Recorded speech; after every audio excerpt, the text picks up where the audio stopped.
Hello my student, hello my student. Question number 22 है chemistry का, some basic concepts in chemistry, जिसको mole concept and stoichiometry भी आप बोल सकते हैं। और इसी में मिली इक्विवेलेंट, मिली मोल, नॉर्मलिटी, रेडॉक्स रिएक्शन सब चीज़ मर्ज है। और ये जेईई मेन में 2021 में ये क्वेश्चन आया हुआ है और ये है for JEE main 2023-24 application with concept series. मतलब आपको बहुत ज़्यादा कॉन्सेप्ट पढ़ने का जरूरत नहीं है, बहुत ज़्यादा एप्लीकेशन करने का जरूरत नहीं है, ए लेवल जरूरत नहीं है, बी लेवल खाली कॉन्सेप्ट पढ़ते भी जरूरत नहीं है। आपको सीधा कोई ज़रूरत नहीं है कॉन्सेप्ट पढ़ने का, सीधा सी लेवल से एप्लीकेशन करिए और उसी में सिखाया जा सकता है। कैसे? तो देखिए ये क्वेश्चन है, क्वेश्चन बनाइए, उसी से आपका लेवल इंप्रूव कर जाएगा। तो देखिए कैसे बनाना है, क्या सोचना है, इसका वीडियो रोक करके आपने पहले ट्राई कीजिएगा। जब नहीं बनेगा तब हमारे जो सोल्यूशन यहाँ दिए जा रहे हैं उसको बनाने का कोशिश कीजिए। यहाँ देखिए लिखा हुआ है NaOH के लिए 250 ml और 0.5 मोलारिटी, और इसी को ऐड किया गया है HCl का 500 ml और 1 m HCl molarity. A number of unreacted HCl molecules in the solution after complete reaction is dash into 10⁻21. यहाँ इंटीजर्स नियरेस्ट में बैठाना है। तो देखिए अच्छा खासा कॉन्सेप्ट है, समझिए कि क्या क्या इसमें सोचते हैं, कैसे बनाते हैं। तो पहले इसमें सोचिए ये कंसंट्रेशन ऑफ द सॉल्यूशन से जुड़ा हुआ है और उसमें IIT के सिलेबस में पढ़ना है 4 ठो मेन। एक है नॉर्मलिटी, एक है मोलारिटी, और एक है मोलालिटी, और एक है मोल फ्रैक्शन ऑफ A या ऑफ B। कैसे? अगर मिक्सचर में दो चीज है, एक सॉलिड है एक सॉल्वेंट है, तो मोलर फ्रैक्शन निकालना है A का या B का। और अगर 3 रहेगा तो XA, XB, XC निकालना है। मेनली यही है। और भी होता है परसेंटेज कंसंट्रेशन होता है, जिसके अंदर में आता है by wait, by volume, by strength, फिर पार्ट पर मिलियन भी होता है। तो ऐसे करके ये सारी चीज़ें हैं। और अब इसको बनाना कैसे है, तो नॉर्मलिटी का फंडा है कि EVN बराबर W/1000। मतलब आपके पास बहुत ज़्यादा मिली इक्विवेलेंट का या नॉर्मलिटी का कॉन्सेप्ट नहीं है, तो एक मैथमेटिक्स का इक्वेशन जैसा रट के रखिए कि EVN बराबर W/1000। लेकिन अच्छा रहेगा इसको ड्राइव करना जाने का तो और मज़ा है, लेकिन अभी समय का अभाव है इसलिए मैं डायरेक्ट खाली इसका कॉन्सेप्ट लिख दे रहा हूँ। इसी तरह मोलारिटी का जो होता है वो रहता है यहाँ पर इक्विवेलेंट वेट की जगह मोलकुलर वेट, वॉल्यूम, ये रहता है मोलारिटी और वेट × 1000।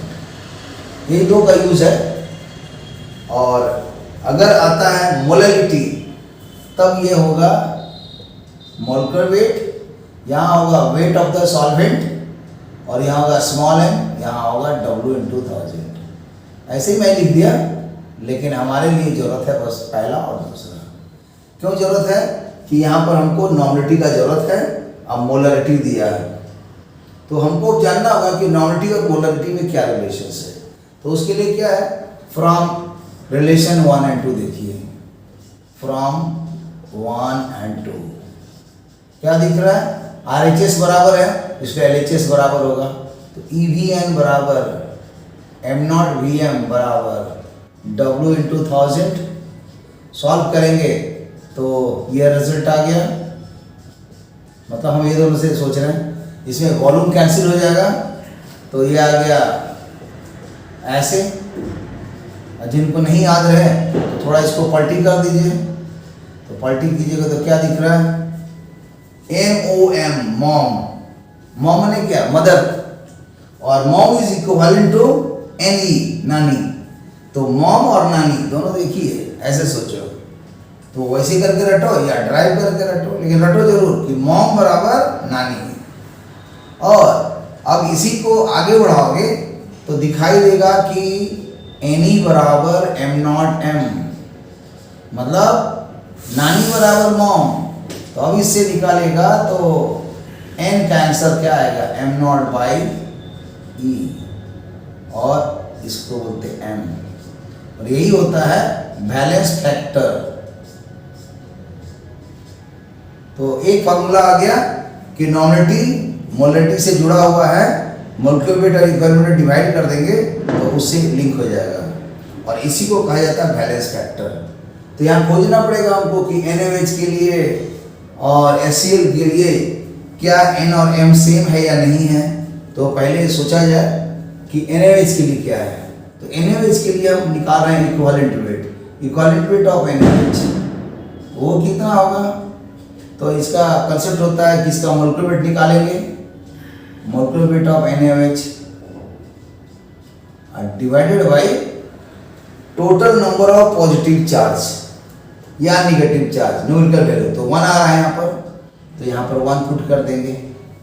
ये शो कर रहा है कि दोनों का 1 आने के चलते, बैलेंस फैक्टर 1 आने की वजह से मोलिक्यूलर वेट और इक्विवेलेंट वेट सेम होगा, और यहीं से जब ये दोनों सेम हो गया मोलिक्यूलर वेट और इक्विवेलेंट वेट तो कैंसिल हो गया, तो नॉमिनेटी मोलरिटी के बराबर हो गया। तो इस NaOH के लिए नॉमिनेटी और मोलरिटी में कोई फर्क नहीं, सेम का सेम आंसर है। तो उसी तरह और सोचिए,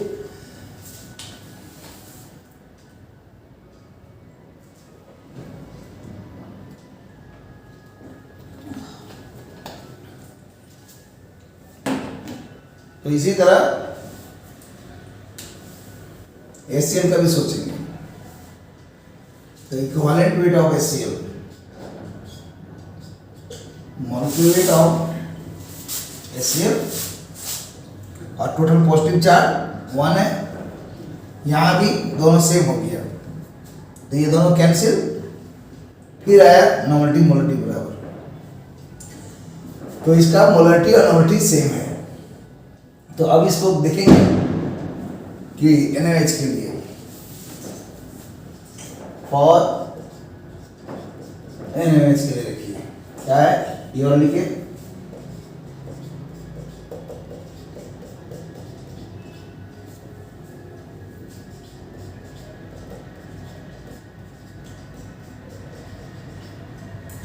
W/E को बोलते हैं नंबर ऑफ इक्विवेलेंट, और 1000 से गुना कर दिए, क्या आ गया, नंबर ऑफ मिली इक्विवेलेंट। तो हमारा वॉल्यूम दिया हुआ 250 और नॉमिनेटी ही मोलरिटी है, अभी बता दिए ये वाला, तो इसलिए 0.5, और यही हो जाएगा नंबर ऑफ मिली इक्विवेलेंट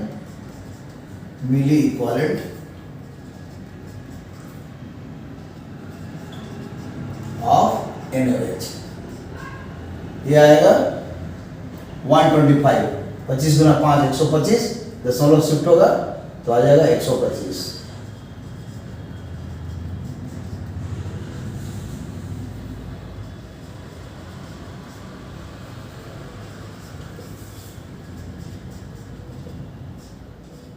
कितना है, और इसका भी निकालेंगे फॉर HCl इसी कंसेप्ट से। तो जो भी नंबर ऑफ इक्विवेलेंट होगा, नंबर ऑफ मिली इक्विवेलेंट कितना होगा, यही है number of equivalent multiplied with 1000 number of milli equivalent, और ये सॉल्यूशन के लिए क्या होता है V × N। तो V कितना है 500, और मोलरिटी और नॉमिनेटी सेम होता है, अभी हम बता चुके हैं दोनों के लिए, क्योंकि बैलेंस फैक्टर 1 है। तो यहाँ पर 500 × 1, 500 आया, और यहाँ रिएक्शंस किसका किसके साथ हो रहा है, NaOH लिया गया है और ये रिएक्ट कर रहा है HCl से। ये स्ट्रॉन्ग बेस है, स्ट्रॉन्ग एसिड है, जब भी रिएक्ट करेगा तो Na तो प्लस है, H प्लस है, OH माइनस है, Cl माइनस है, तो यहाँ पर क्या होगा NaCl फॉर्म कर जाएगा, और H2O फॉर्म कर जाएगा। मतलब बोल सकते हैं कि न्यूट्रलाइजेशन रिएक्शन है, एसिड और बेस रिएक्ट करके सॉल्ट में NaCl और वाटर फॉर्म कर दिया। और यहाँ लिख सकते हैं जो मिली इक्विवेलेंट है, initially number of milli equivalent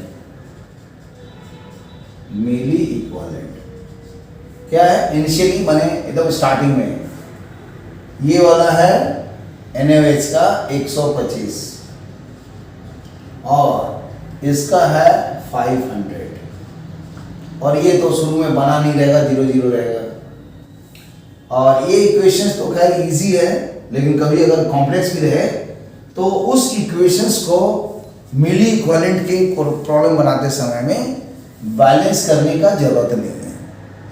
वैसे आप ज़्यादा उत्साह में हैं, ज़्यादा एनर्जी है, समय फालतू का बर्बाद करना चाहते हैं, तो आप उसको अनबैलेंस इक्वेशन को बैलेंस कीजिए, या तो आयन इलेक्ट्रॉन मेथड से बैलेंस कीजिए, या ऑक्सीडेशन नंबर से बैलेंस कीजिए, या पार्शियल से बैलेंस कीजिए, या इंस्पेक्शन मेथड से बैलेंस कीजिए, या POAC से बैलेंस कीजिए, या फैक्टर लेवल से बैलेंस कीजिए, या अपने एक्सपीरियंस मेथड से, माने रट्टा मार का जो मेथड होता है, ये समझो मुझे कुछ है ये नहीं है, पूरा रिएक्टेंट में 3 ठो दिख रहा है, प्रोडक्ट में भी 4 ठो या 3 ठो दिख रहा है, और सारा कोफिशिएंट रट के रखे हैं। अब केमिस्ट्री के बुक में ऑर्गेनिक में तो लाखों करोड़ों रिएक्शन है, कितना रटिएगा? तो रटा नहीं जाता है, उसका लॉजिक समझा जाता है। ओके, तो कोशिश कीजिए लॉजिक समझिए, फालतू का रटने से कोई फायदा नहीं है। तो यहाँ पर कॉन्सेप्ट होगा कि जब कभी भी रिएक्शंस होता है दोनों में, तो देखा जाता है कि हमेशा इक्वी और वायलेंट मिली इक्विवेलेंट माने सेम रिएक्ट करता है। तो ये दोनों में लिमिटिंग रिएजेंट यही है, क्योंकि इसका नंबर ऑफ इक्विवेलेंट कम है, इसका ज़्यादा है। तो नेचुरली 125 से रिएक्ट कर जाएगा, और 125 जब रिएक्ट करेगा तो यहाँ पर बोलेंगे आफ्टर कंप्लीशन ऑफ रिएक्शन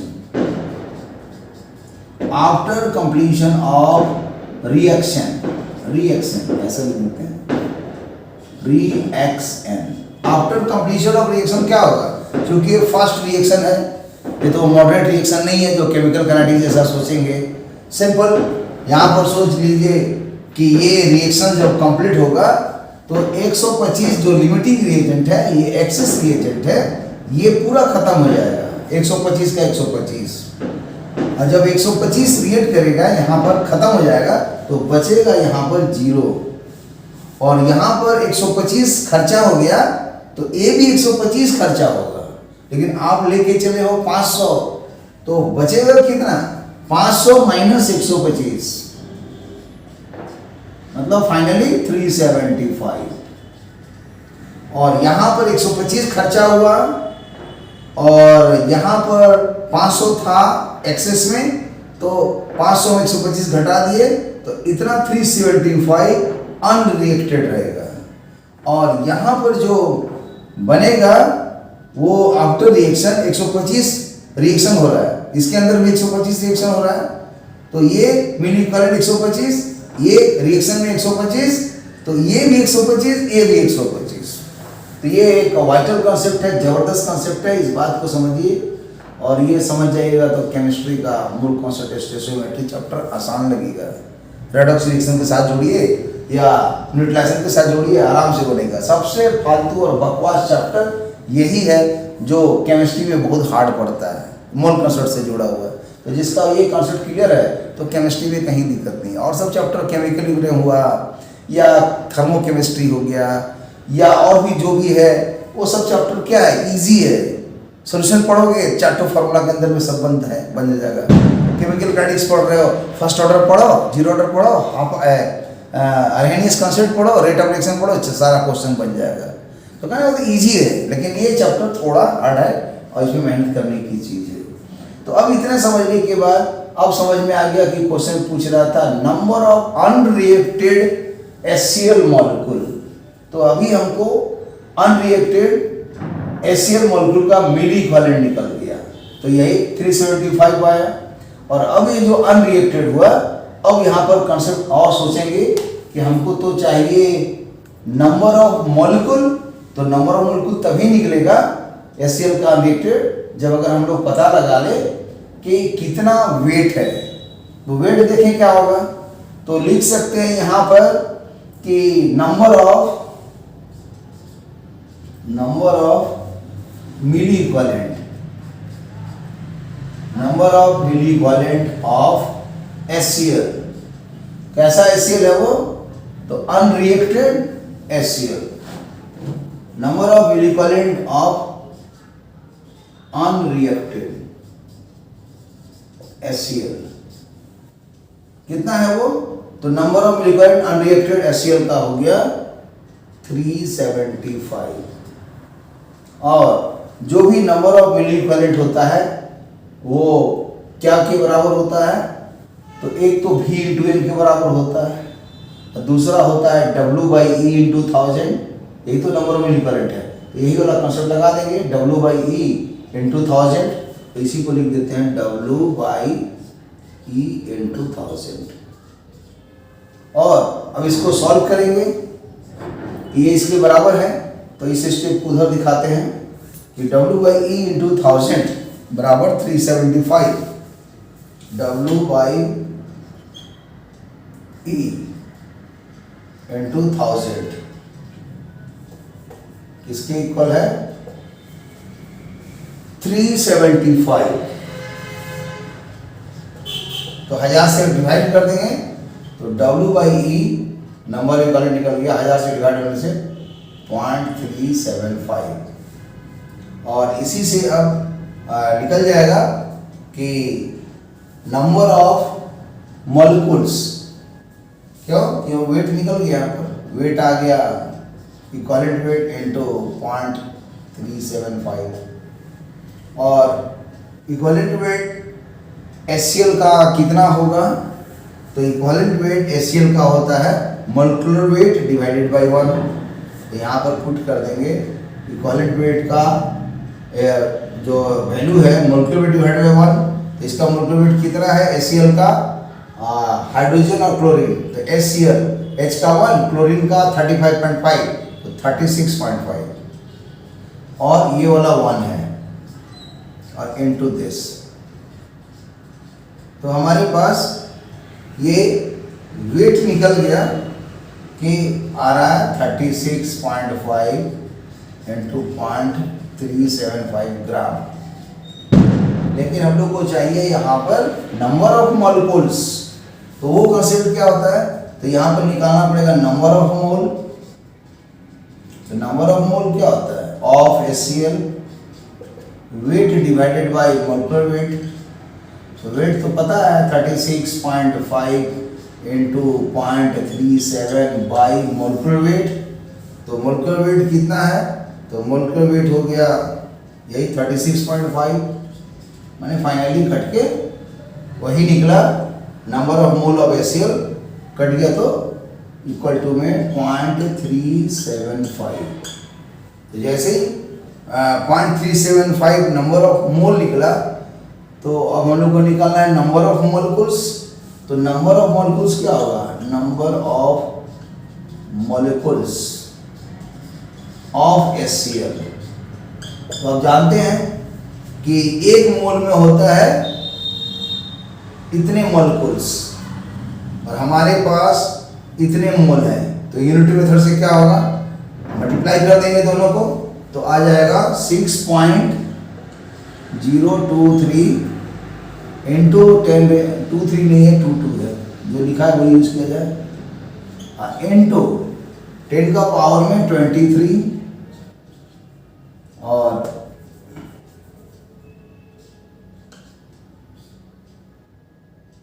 यहाँ थोड़ा इसको लिख देते हैं MSCl बाई 1 और इंटू में आ जाएगा 0.375 और अब ये दोनों को मल्टीप्लाई करेंगे तो मल्टीप्लाई करके दिखा जाए, तो वो मल्टीप्लाई करने के लिए कुछ चीज़ों को डिलीट करना पड़ेगा हमको। तो देखते हैं कहाँ पर मल्टीप्लाई करते हैं। यहीं पर मल्टीप्लाई कर देते हैं। यहाँ पर देखिए 6 दशमलव हटा के सोचिए, ये है और ये वाला है 375। थोड़ा मेहनत तो करना होगा, करिए।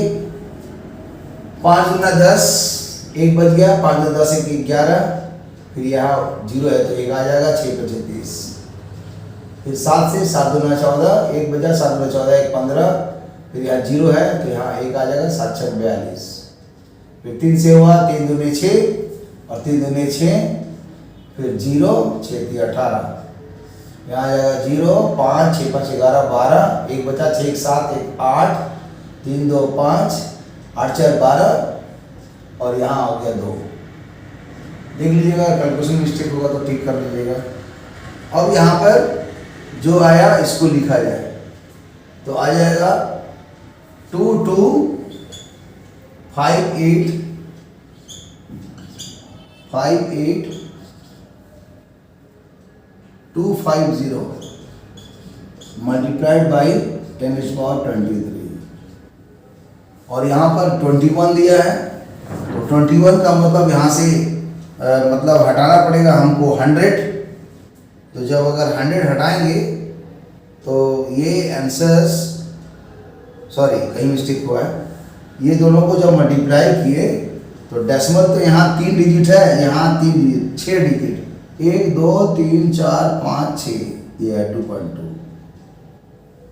और अब इसको 21 लाना है तो 21 आने का मतलब इसको मैनेज करना पड़ेगा, 100 इधर शिफ्ट करना पड़ेगा।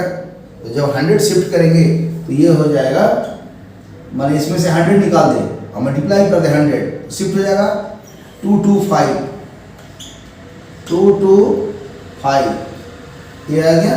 और यहाँ हो जाएगा 825 825, 0 का जरूरत नहीं है और ये 21 हो गया। लेकिन यहाँ पर हम लोग को बोल रहा है कि नियरेस्ट इंटीजर्स, तो इंटीजर 225 में चाहिए, तो दशमलव के बाद 8 है तो 225 को 226 लिख सकते हैं। ये 226 आ गया और ये 10⁻21, मतलब आंसर्स में यहाँ भरा गया 226।